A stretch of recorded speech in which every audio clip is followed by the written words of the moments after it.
The United States has a military presence in 2/3 of countries around the world, and some of them have had enough. A group of terrorists calling themselves the Engineers initiate a terror ultimatum called the Blacklist, a deadly countdown of escalating attacks on US interests. Welcome to episode 40 of the 5 T's of Stealth, where we will be discussing Tom Clancy's Splinter Cell Blacklist. Once again, the 5 T's include tasks, terrain, tools, threats, and tension. These are what I consider to be the fundamentals of stealth gaming.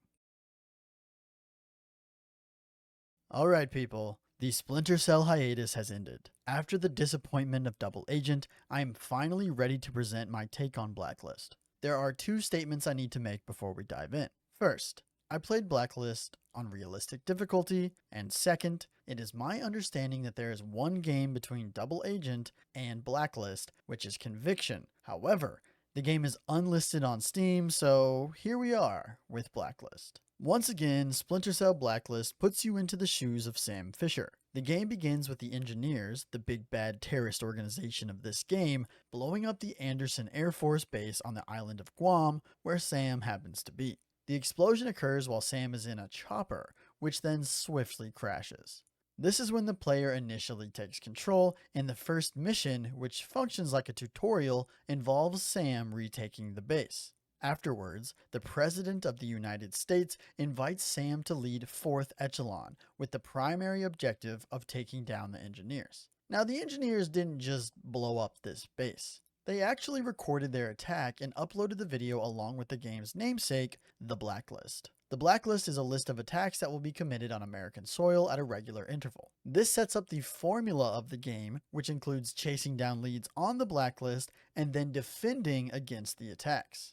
Joining Sam on 4th Echelon is Grim, who's been around forever and is second in command, Charlie, some new tech guy and hacker who was with Sam before 4th Echelon, or 4E, and finally, CIA agent Isaac Briggs, who will be helping Sam in the thick of it. Mission 2 takes Sam to a CIA safe house in Benghazi, where a man named Andrew Coben has turned himself in claiming to know about the Blacklist. This is the first moment where skipping Splinter Cell Conviction really mattered because I learned some crazy plot points here. Apparently, Coben had faked the death of Sam's daughter, which as a reminder is the entire starting point for Double Agent. This really had me messed up because it's genuinely crazy information to just learn offhand and not experience through the previous game, but I suppose that's the price you pay with older franchises. Let's get back on track. So, Sam deploys to Benghazi, but they find the safe house overrun by the local militia, the CIA contact dead, and Coben nowhere to be found. Sam is very frustrated at this point with Briggs because Briggs confirmed a sighting of Coben, but it turns out he was just making assumptions based on what he knew about Coben.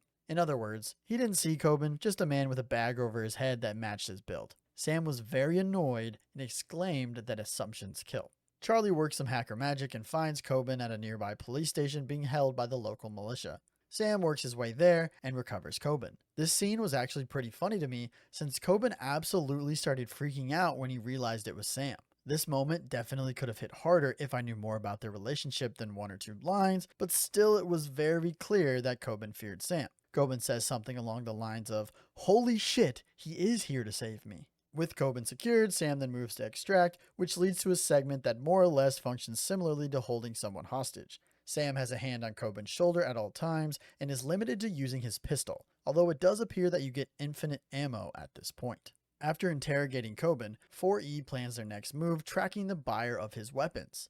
This leads to a terrorist stronghold in Iraq, where Sam uses the new tri-rotor drone to get a voice match. However, the voice recognition fails, and Sam has to confront the man who turns out to be a former MI6 agent.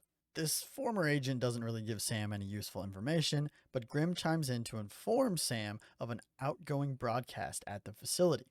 Sam then moves to the location of the broadcast and finds a dead US soldier and a message from the leader of the Engineers, Majid Sadiq, another former MI6 agent. I'm sure I'm not saying that name right, or most of these names right for that matter, so bear with me. Of course, this broadcast turns out to be a trap, and Sam has to run for extraction as the facility is destroyed around him. Mission 4 tasks Sam with his first defense mission against the Blacklist, with the attack named American Consumption. The president wants 4E to cover Dallas, Texas for a potential threat, but after receiving said orders, Charlie speaks up about a suspicious group of men who arrived in Chicago, Illinois, including 6 men on the no-fly list. They soon also learn of a hostage situation occurring at the pier in Chicago, and Sam makes the decision to trust Charlie and alters their destination to Chicago. Once in Chicago, Sam learns that it is indeed the engineers who have strapped bombs to the hostages. Sam interrogates one of the technicians involved and learns that the plan is to poison the city's water supply with some sort of bioweapon. He then heads to the nearby water filtration plant where the bioweapon has already been deployed. Sam has a very short window to shut down the facility, and after disabling a couple valves, then manually aborting the outflow valve, the contaminated water supply is contained within the facility. This leads to Mission 5 and Sam wanting to go on the offensive. Grimm sends out a fake email stating that Coben has gone informant, and the activity surrounding said email leads the team to a man named Reza Nori, a former associate of Coben's. Sam then infiltrates this man's mansion to interrogate him, but the interrogation is cut short as Iranian special forces begin their assault on the estate. Sam then has to protect Nori as they make their way to a boat for extraction. After getting a list of names of men supplied from Nori to Sadiq, Sam lets Nori go, but puts a tracker in his phone to get more intel. This intel then leads to Mission 6, where Sam infiltrates an abandoned mill, which happens to be an engineer facility. Once inside, he finds intel that points to Iran, and then moves to the cargo bay to place a tracker in whatever the engineers are shipping from this facility. It turns out, the cargo is some sort of nerve gas bomb, and when Sam plants the tracker, he inhales some of this gas. Sam then learns that Sadiq might be in the facility and begins moving toward his location, but before long, the nerve gas kicks in and Sam is captured. Sadiq begins interrogating Sam, but is cut off when Briggs breaks in to rescue Sam. Sam yells at Briggs to leave him behind and go after Sadiq, but Briggs instead makes sure they are both able to extract. Once safe, Sam says that this was the last mission for Briggs since he let Sadiq go. With this new intel linking Iran to the engineers, the American people are pissed. However, Sam wants to prove their involvement before this leads to war. In an unsanctioned mission, Sam infiltrates the former US embassy in Iran, which has been converted into a special missions HQ. In order to get inside, Sam confronts an Iranian general and threatens his family. Sam then has to shadow the general while remaining undetected and leaving the guards completely undisturbed. Once inside, Sam follows the general to the bottom level of the parking garage, and this is where my game started bugging out. The general would speak with one last soldier, who would then walk away, but instead of following the correct path, this soldier would head in the right direction, but would walk through the wall instead of the open door. This then completely bugged the general's AI, and he would start detecting you, which would fail the mission. You're supposed to be following this guy, and he already knows you're there, but a bug causes him to detect you and fail you. It's honestly pretty funny when said out loud, but very frustrating in practice. After restarting the mission and restarting my game, as well as some other attempted fixes, I eventually looked it up hoping someone else had dealt with this. I want to give a huge thank you to Darkaz. I apologize if I'm saying the name wrong, but they showed me the way. Basically, you just have to alert the soldier whose pathing was broken. The soldier will then investigate the area, and when they find nothing, it'll reset them onto the correct path where they actually shut the door, progressing the mission. I said this breaks the general's AI, but it's just as likely that he has to detect you when other soldiers are around, since it would be suspicious if he didn't care, although I can't say for certain which is the truth. Let's get back to shadowing the general. Eventually, the general stops and confronts Sam with a handful of soldiers, clearly indicating that this was a trap all along. Sam has Grimm cut the power and then heads to the server room to plug in Charlie's flash drive and search for data. Once the data is collected, Sam is picked up by Briggs in a van, but they're pursued by Iranian special forces. This prompts Grimm to use a drone to take out the pursuers and protect their escape. The president isn't very happy about the literal drone strike, which has to be explained as a malfunction to prevent war.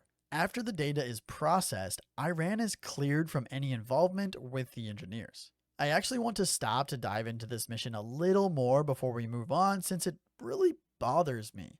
This is a really cool mission and very Splinter Cell, but seriously, a drone strike? There have been several missions in the previous games which involved infiltrating absurd government or military locations. However, these almost always included a no-kill rule. The fact that while inside this Iranian facility, you can kill all you want just hurts the plot for me. If I was Iran, I'd be so pissed. Again, seriously, A drone strike? So many soldiers and special forces dead, but it's all just ignored and the game moves on. To top it all off, Iran is cleared, so we really just killed a bunch of people for no reason. I'm just imagining in the original Splinter Cell game, when you infiltrate the CIA headquarters, if Sam was allowed to just go around killing all the employees and then act like nothing happened. That's kind of how this feels. Again, let's get back on track. Mission 8 leads Sam to the next Blacklist attack, which involves the nerve gas bombs from earlier, and thanks to Sam's tracker, 4E knows just where to look. There are 4 bombs to defuse, so in this mission, after defusing the first bomb together, Sam and Briggs split up to defuse the 3 remaining bombs. You actually get to play as both characters in this mission, alternating between the two as objectives are completed. Playing as Sam is of course as it has been the whole game, but as Briggs, you're actually in first person, which is a change up I was definitely not expecting. So Briggs defuses the second bomb, Sam the third, Briggs the fourth, then Sam chases after the engineer in charge of this mission, which leads to a train chase. If you've seen my review of El Hijo, which I covered in episode 24, you'll know I love a good train chase. In Blacklist, that's unfortunately not what you get. All you do is run to the next room, where 2 or 3 baddies are waiting to shoot at you. If you're unlucky, they'll kill you before you can get into cover. This is followed by 1 train car destroyed, so you have to climb around the outside of the train, then break the glass to get back in. This is cool in concept, but it really pissed me off. Every time you started breaking the glass, the 2 enemies in that car would turn at you and kill you as soon as you broke in. I swear to God, it comes down to luck. And I died over and over and over. I was honestly more frustrated by this than the general bugging out earlier. You have to quickly flick to cover and it's just so poorly executed. After maneuvering through the train, Sam chases the engineer leader through the station where they are both stopped by a local cop who ends up shooting the engineer and arresting Sam, which is at least a little funny. Mission 9 begins with 4E learning that Nori has been detained in Guantanamo Bay, and Sam decides to infiltrate to interrogate him once more. Nori reveals that he is just a distraction and that Sadiq knows all about 4th Echelon. Sam then collects his gear, sneaks out of the facility, and exfils by boat with Briggs. Mission 10 is a brief one. Sam and Briggs return to the Paladin, 4E's mobile aircraft HQ, but before the team can take off, they are attacked by some mercenaries, presumably engineers. After eliminating their aggressors, 4E goes airborne, but Sadiq is tapped into the plane, and as they begin their briefing for the next Blacklist attack, Sadiq's hacker shuts off the plane's engines. Sam then runs all over the Paladin doing what he can to keep it from crashing. He sends Koba into the cockpit, pushes a chopper off the plane with Briggs to lighten the load, and shuts down the power to allow for a reboot. Once the Paladin is stabilized, 4th Echelon learns that the next Blacklist attack was successful, and that the White House activated the continuity of government, which means all the top brass are now hidden at Site F, a secret bunker in Denver, Colorado. The American fuel attack, which was successful, involved infecting the fire suppression defenses at the liquid natural gas facility in Sabine Pass, Louisiana, with a virus which prevented them from activating, then ramming a fuel tanker into the facility. Mission 12 begins in a world ablaze, as Sam infiltrates the liquid natural gas facility in order to contain the fires. Sam works his way through the facility, taking down the engineers, which allows the first responders to get back to work putting out the fires, then secures a terminal to give Charlie access to the facility, and he quickly reactivates his defenses. Sam then chases down the engineer leader of this operation and actually has the opportunity to interrogate him this time. Sam learns the plan for the next Blacklist attack, which is already in motion. The engineers were counting on the continuity of government protocol and are planning to hit Site F. 4th Echelon then contacts the president, but she says everything is under control and orders the team to stand down and head home. Naturally, 4th Echelon disobeys this order and heads to Site F. In this final mission, you actually play as Briggs up until the very end. This was something I didn't realize until his mask was removed and it was revealed to be him and not Sam. From what I remember, the game doesn't explicitly tell you this, but there are some context clues. I've been doing a little research and some people said the grunts are different, which I definitely didn't realize and is insane, but that's pretty cool. I also saw someone talk about the character development of Briggs shown by this moment, which was something I found intriguing. They mentioned how it was cool to see Briggs go from a little timid to the weird first person segments, and by the end, Briggs is moving like a full blown Splinter Cell agent. So back to the mission, Briggs infiltrates Site F and uses a USB from Charlie to hack the systems and shut down the bunker. As Briggs is sneaking around, Sadiq is torturing the Secretary of Defense to try and get sensitive info out of him. Briggs eventually gives his position away to get captured, then kills the Secretary of Defense to prevent Sadiq from getting any useful information. This leads Sadiq to take all of the hostages and head for the Paladin. It is then revealed that Sam had also infiltrated the facility and disguised himself as one of the hostages, and as they are being moved, he takes down his guard and the rest are shot by snipers. Sadiq and Briggs begin to fight it out and Briggs gets shot. Sadiq runs off and Briggs tells Sam to go after him, which leads to a confrontation between Sam and Sadiq. Sam has no equipment at his disposal and has to sneak up on Sadiq and take his gun. Sadiq threatens Sam, saying if he dies, 12 countries will rise up, and if he's captured, he will reveal everything he knows. This leads to Sam capturing Sadiq, but then they tell the world that Sadiq is dead. That is the campaign of Splinter Cell Blacklist. All in all, it's definitely a bit of a return to form, but the story is much worse than the original and Chaos Theory, at least in my opinion. It moves very quickly, but more than that, I just can't seem to get over that 7th mission where you kill all the Iranian forces in Iran. There should have been consequences for such a massacre. As per the usual with the Splinter Cell reviews, let's talk briefly about the actual gameplay objectives, even though they've mostly been covered. In Blacklist, most of your missions will involve evacuating a person of interest, gathering data, or preventing or containing a Blacklist attack. Sometimes this will include eliminating all enemies in an area, shutting down security systems, or placing a tracker. No, Lambert definitely doesn't feel right, and I don't know if I like living in a post-double agent world. Oh, I almost forgot to mention the 4E missions simply because I didn't do any of them. These appear to simply be side quests, and each of the 3 members of 4th Echelon has separate missions to give, but I wasn't really interested in all that. Especially considering I saw that the rewards were like unlocking a new pistol, and that just was such a turnoff for me.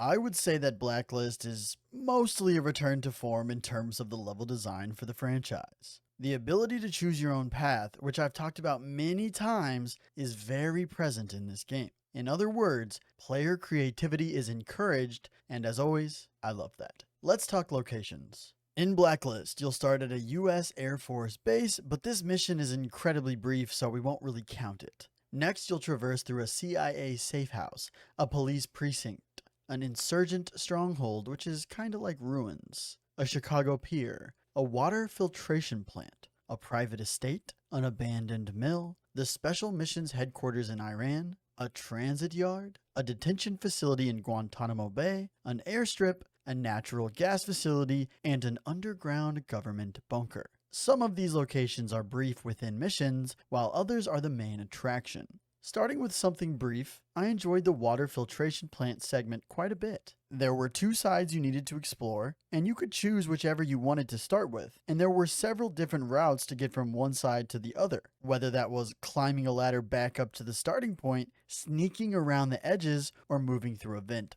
I'd also really like to point out the transit yard mission, specifically the parts when you're playing as Sam. I was having such a great time climbing over train cars or sneaking around them with enemies scattered all over. It was also really nice knowing how many different ways I could sneak around, since the train cars were everywhere. That mission ends with a train ride, as I mentioned earlier, and I am an absolute sucker for a train ride section, but it wasn't really great here. El Hijo train mission clears it so easily. The final mission in the underground bunker was another location I want to shout out. First, you have to stop the fans to sneak through the ventilation. Then you're tiptoeing around this government facility that's been taken over, with so many rooms and hallways giving you all the options in the world. Honestly, I don't think I have any complaints here about the level design, and while I would probably say I like the variety of the original Splinter Cell and Chaos Theory more, this is easily a great lineup. Sam Fisher's arsenal really changes up with this new entry in the franchise. Gone is the standard setup, and in its place, a new loadout system. Between missions, you are now able to craft a loadout. For starters, this would include a pistol and an alternate weapon. There were a handful of pistols you could choose from and customize. The customizations came in the form of camos, scopes, and more. Next, there's your alternate weapon. There was a ton of variety here. You could choose from an assortment of submachine guns, assault rifles, snipers, and shotguns. These could all be customized as well. I'm going to take a quick break here and say, I don't really like this. Yeah, it's cool to have all this variety available, but in the process, you lose the identity of Sam Fisher and the game as a whole, at least a little bit. From there, you can select which gadgets you want. This includes mostly what you would expect to see in a Splinter Cell game. Frag grenades, flash grenades, smoke grenades, tear gas, sleeping gas, a variety of mines, and more. In my opinion, the biggest surprise is the Tri-Rotor, which is a little drone you can fly around to mark and knock out enemies. Moving on from the gadgets, you can upgrade your ops suit or armor as well. You can choose to upgrade for better stealth or better armor. I went the stealth route naturally, but I'm not really sure how this actually impacted anything since I didn't really notice any changes. The best part about this entire loadout system, without a doubt in my mind, is being able to change the colors of the lights on your suit. The default green is cool and all, but when I see pink, I purchase pink. I guess you could argue this hurts the identity of Sam Fisher and the game a bit as well, like I did earlier, but I think this more so just allows the player to add a little personal touch. I think that's everything from the loadout system, so let's move on to movement and stealth mechanics. Movement feels really good in Blacklist, arguably the best it's ever felt, and mostly mimics what we've seen in previous games. You can climb on pipes, fences, ladders, and more. You can open and close doors, flip light switches, pick up bodies, attract guards by whistling or talking, and resupply ammo and gadgets at supply crates. Cover takes the main stage in Blacklist, as you can now move between cover at the press of a button, prompting a little sprint and slide animation. You can crouch, adjust your speed between a walk and a run, sprint, and even slide. Naturally, this will segue us into talking about noise. Crouching and toggling to walk is the slowest and quietest that you can be. If you have run selected when approaching an enemy, they will almost certainly notice you and turn around. Of course, only having 2 speeds is a far cry from what the original game presented with its mouse wheel and 5 speeds, but I think it's still impactful. However, there is no noise meter as seen in Chaos Theory, and that is something I will forever miss. If we've talked about the noise, you know we gotta follow that up with the sight. The light and dark system in Blacklist seems to be very similar to what was seen in Double Agent. There's the color indicator on Sam that will be green, or whatever color you change it to, when you're hidden in the shadows, and the light will deactivate when you are in the open. This system definitely felt better than in Double Agent, but again, we are a far cry away from the original games. As expected, once again present in Blacklist is the ability to sneak up on an enemy and grab them or kill/knock them out, depending on whether you have lethal or non-lethal selected in your weapon wheel. However, I don't actually remember interrogating anybody other than when the quest necessitated it, but I do remember Sam and some of the hostages talking a bit whenever I grabbed someone. This is such a shame. If you've seen my Splinter Cell Chaos Theory review, you'll know just how much I loved some of Sam's one-liners. There is one new mechanic that I need to talk about, and that is the execution gauge. As you kill or knock out enemies, you will fill up the execution gauge. Once it is full, you can mark 3 targets and then activate the execution. This is basically an auto kill and will start an animation where Sam locks in on each character and fires. I pretty quickly quit using this. I don't need or want all the work to be done for me, and this definitely felt like a baby mode mechanic. I remember seeing some clips of Assassin's Creed Mirage where you could do something similar and immediately thinking, wow, that's ass. In my opinion, the enemy design is where this game truly shines. Starting simple, there are the basic enemies, which are terrorists or mercenaries. Detection is pretty solid across the board, with enemies doing the whole Splinter Cell thing, reacting to open doors and turned off lights. These basic enemies appear to be equipped with a variety of guns and can really mess you up quickly. If hostiles are not killed but simply knocked out, they can be revived or woken back up by their allies. I love this mechanic so much, and I still remember the first time I saw it in the original Splinter Cell game and how blown away I was. In keeping with the simplicity, let's next just mention cameras, which will set off an alarm if they spot you. There's usually nothing too exciting about cameras in stealth games, so let's just mention them and move on. In a similar fashion, there are some infrared lasers which will give away your position if you walk through them, but they can be disabled by destroying the associated box. Let's start to get a little more interesting, shall we? Some enemies will have night vision goggles, which allow them to spot you in the dark. These enemies instantly become a threat and mix up the whole flow. With a light-based stealth system, I don't think I need to explain why an enemy that can see you in the dark is a threat. Building off of that, in some missions, there will be snipers. Snipers are also able to spot you in the dark and lock down a wide area. You can tell where a sniper is looking based on the laser coming from their rifle. It can be pretty simple to wait for a sniper to turn before making your move, but when the game adds more enemies along the path or additional snipers, things get a little more complicated. Next up, let's talk about the heavy infantry. You've probably got a guess in mind for what these guys do when you hear heavy infantry, and you would probably be right. Heavy infantry are wearing heavy armor and are much more difficult to take down, preventing you from just blasting and moving on. On top of that, some heavy infantry will be equipped with riot shields, making them extra difficult to deal with. Luckily, you can still simply sneak up behind and take them down, but that can be easier said than done in some instances. Last but not least, some missions will have drone operators. Drone operators will typically be in a somewhat hidden location and just